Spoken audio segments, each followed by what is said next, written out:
And then shortly after that, I got promoted into frozen food and dairy. Oh, yeah. And that's where the big bucks started coming in. Not really. It was a poor paying job. Hey, yo, it's Eric again, and I'm here with the one and only Martin Joseph. Hey, Martin, how's it going? Eric, great. How you doing, buddy? Good. All right, everybody. So I was flipping through Inside Business a couple weeks ago, and I flipped to this 2-page layout all about Martin, and I thought, man, I got to talk to Martin about this. This is really cool. So, yeah, this is great. I mean, I've never seen a first-person article that is 2 pages long. I'm humbled about it. It's, I was really tickled to be able to share my story with Inside Business Magazine. They actually, made me write out, my responses to the questions. Mm-hmm. And so what was really cool was I got to thank my mentor, which was awesome. And I haven't seen him in a while. And just 2 days ago, he showed up in my office.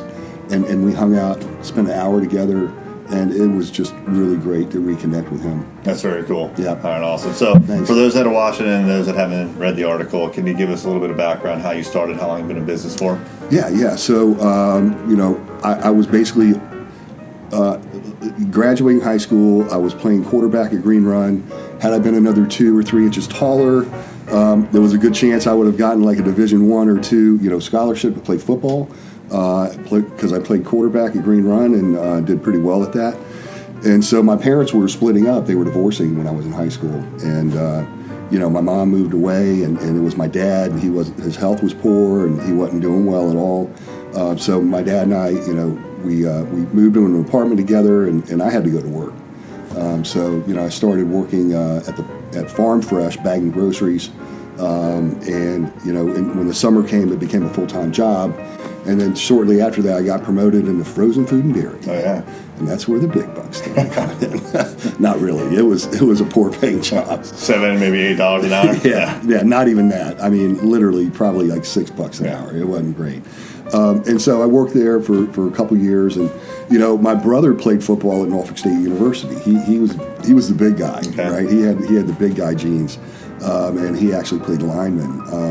And he said the first college that came along and offered him a scholarship, he'd take it. So I figured to myself, hey, Norfolk State's good enough for my brother. It's good enough for me. Sure. And then I found out they have a minority incentive for minorities. And guess what? At Norfolk State, I was a minority. Okay, if it works, go for it. Yeah, right? so I got $1,000 to go to Norfolk State, and it paid for my first semester of college. Is that right? Wow. Yeah, okay. It sure did. And so, from there, I got promoted again at Farm Fresh. This is probably like 3 years in now. Mm-hmm. And I was the youngest night manager in the company.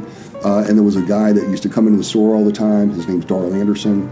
And, over time, you just kind of get to see this guy around 6:30, 7 o'clock, picking up eggs, milk, whatever for his home. And I asked him what he did for a living, and he said he had a small computer repair company. And I said, wow, computers, that's really intriguing. And so I decided to go to visit Darrell at his business and have him show me around. And it was really tiny. It was a really tiny shop by Haynes Furniture. And I approached him about a week later. I said, listen, I've given it some thought. I'd like to help you grow your business. And, if you teach me about computers and match me what they can pay at Farm Fresh, then I'll help you grow your business. You knew nothing about computers? Nothing. And, it was a perfect timing because this is when the IBM Selectric typewriter was being replaced with a PCXT. Okay, that's a big deal. And so, it was like, DOS 2.0. There was no Windows didn't exist. And it was the perfect timing, because you could truly become a computer expert because there was not as much as you needed to know today. Yeah, this is like the floppy drive days, right? Exactly. Yeah. Yes. Dual floppy drives. Yep. Dual floppy drives, exactly. And the biggest hard drive you could get was like 20 meg. Oh yeah, that was huge. Right? Yeah, it's crazy. It's been quite a trajectory that the IT industry has taken, and what an opportunity it's been for me to grow my business.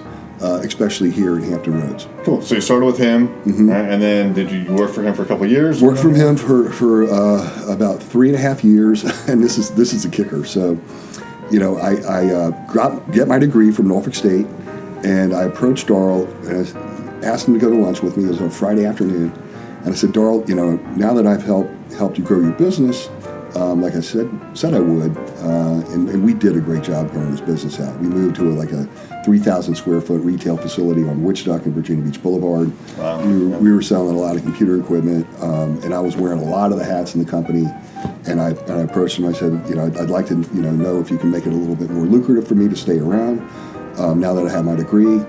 And he told me he was very happy with the way things were. Of course, he was very happy. Yeah. And so, that Monday morning, the writing was on the wall because he announced that his middle son, Jim, was now the president of the company. Okay. And Jim was working at the upholstery shop. He knew nothing about computers. Gotcha. And I knew that blood was thicker than water. Yeah. And I loved the family. They're great people. But unfortunately, I had to submit my 2 weeks. And then one of my clients at the time, within a matter of days, called me and said, I want to get into the computer business, and I want you to be my business partner. Oh, wow. And so I said, absolutely, let's do it. And I had nothing to lose because I was on my own. It was basically me, and I knew I could worry about myself, and I'd be able to scrape by.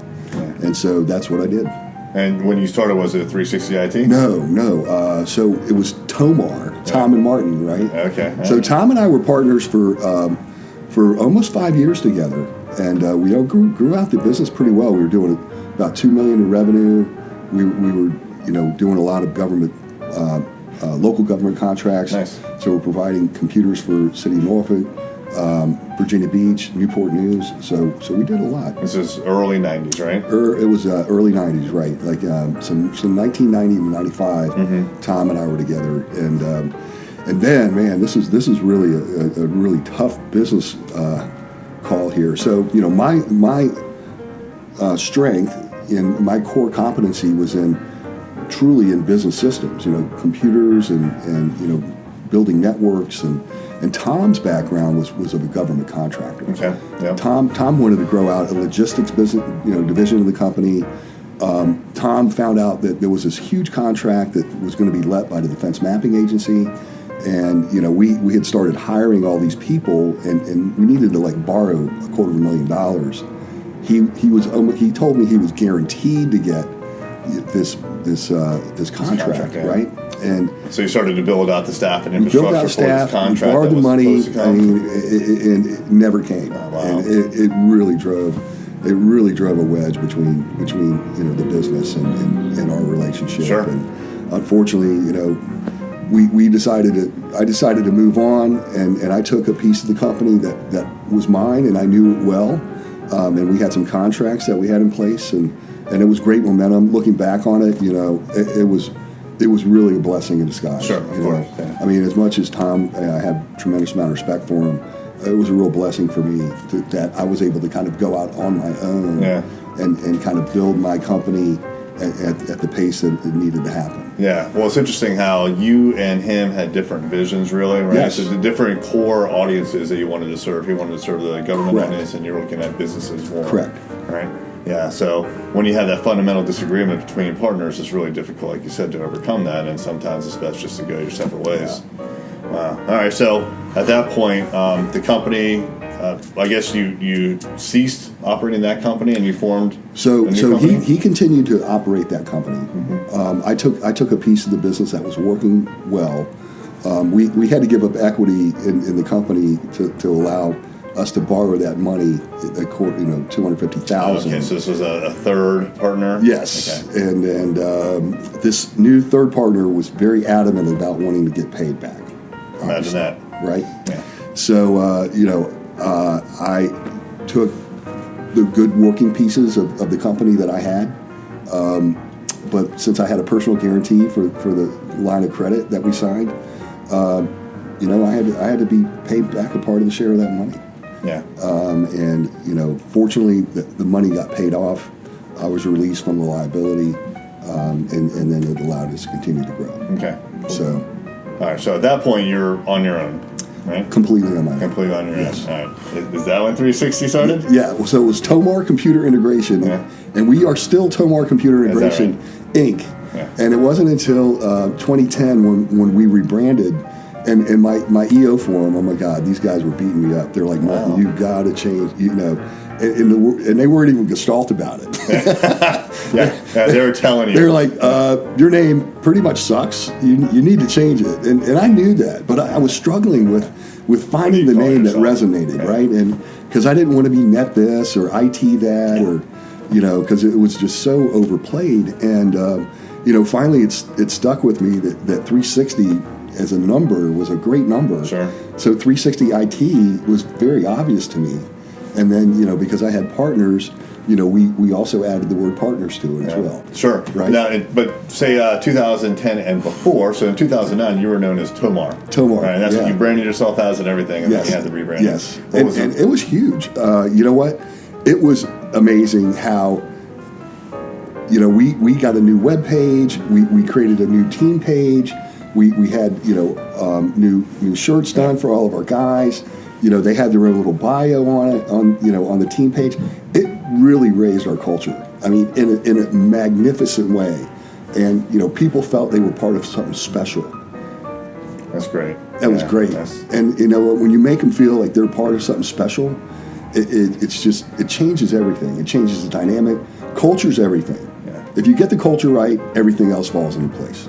When you rebranded, did you go to the team and ask for some input, or was this kind of you just brainstorming? You know what? It was actually, we were much smaller. I mean, we were probably like 12 people back then, right? And so, for me, it was just something that it felt so right. And I've got a marketing background as well. I'm like, we're going with this. Yeah. We're just going with it, and Cool. it was really But well they got received. behind it, and it was Completely, really well received. That's excellent. Yeah, thank you. All right. Well, thanks for your time. I appreciate it. Yeah, thank you. All right. Appreciate it. All right, you got it. All right.